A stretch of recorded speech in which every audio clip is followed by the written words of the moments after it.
How do you make relationships with players? Grant is charismatic. Would be a nice change of pace to see him laugh with players, not at them. Iggy and Javon Kinlaw joke around. We do. We laugh together all the time. Yeah, they joke around with each other, and he and Jimmy Ward joke around, and he and Kittle used to joke around. It's funny. He says, "How do you make relationships with players?" We do it the same way.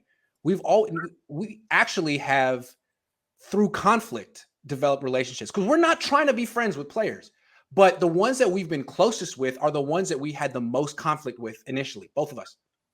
Absolutely, and I would go to baseball for a minute. Will Clark, they just had a day for him. Mm-hmm. Will Clark and I really didn't get along when he was a player. He used to give me the finger when I'd walk into the clubhouse, and he used to use the F word with me a lot. Now, and we worked through it. Yeah. And a lot of it was my fault. I'm not blaming anyone. I'm just saying how it was. Yeah. Now, we recently texted each other about his day. I couldn't go because of what happened in my life. And I explained it to him. And he wrote to me that his prayers are with me and my family. And so Iggy is right. Once you have conflict with somebody and you resolve it, you go to another place that's more personal and intimate and caring.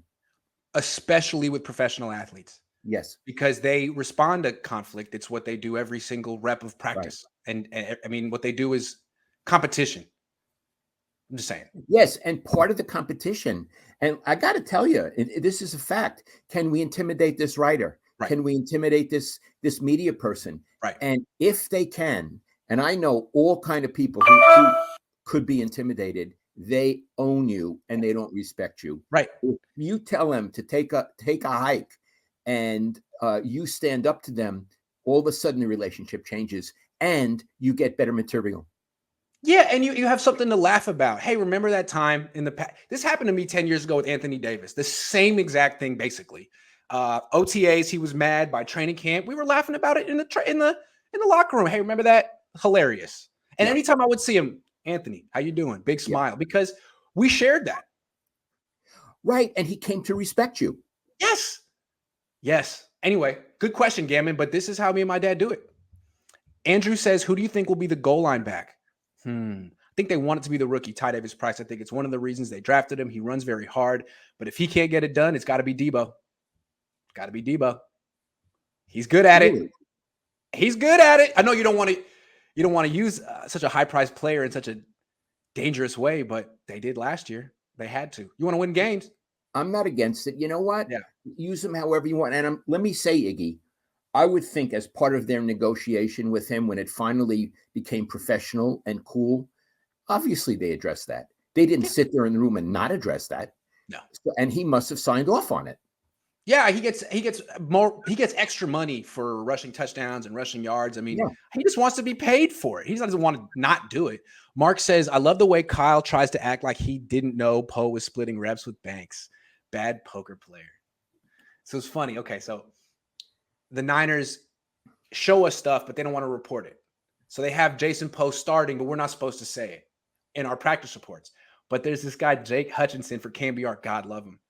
He says in the press conference to Kyle, so Kyle, Jason Poe's been rotating in with the start, putting it on the record. And Kyle gets this look like, and he's like, yeah, I don't know. We rotate guys all the time. But now that Jake put it out there, hey, fair game. Sorry. So good job, Jake. Iggy, you're not allowed to tell who's starting and who's not. You're not allowed to say it, but there's no rule against asking questions about it. You know what I'm saying? That's very clever. And once it's been asked, it's on the record. It's public record. Yeah. Not gonna write about it. And Kyle might have thought, I don't like this guy. Other guys aren't asking that question. Sorry, I'm not on your team, Kyle. You don't pay me. I'm not actually quality control. You could have hired me. You could have gave me $2 million. I never would have talked about your team ever again, but here I am. I saw Mike Silver today. He told me that story about Ira too. That's everyone's favorite Ira story. Which one? The Ira, he was just so dominant on this beat in the 80s and 90s that Eddie would come up to him, complain about how he's just too good. And he'd be like, just pay me $1 million. I'll stop. I promise. I'll retire. Give me $2 million. And he probably should have. Ira's coming out here in a few weeks. I'm going to see him. Nice. I hope he's in Chicago when we all go. Well, when I go out to see him. I don't think he'd No, miss it. he's in Hawaii now. Oh, okay. You know, Well, Ira Wi-Fi has time. a lot. He has a lot of fun. He likes to come out for the rest for the dinner. I know that. He And went you to know go what tell else him. he's coming out for? What? You know, in a couple of months, I'm being inducted into the Northern California Jewish Sports Hall of Fame. I couldn't do it last year because of Mom, Right. but they're going to do it this year, which is very sweet of them. And I'm going to have two. You need two presenters, so I'm going full Jew. Ira's coming out from Chicago, and Barry Tompkins from San Francisco. Oh, Well, wow. he lives in Marin. So those are my two presenters. Those are two good choices.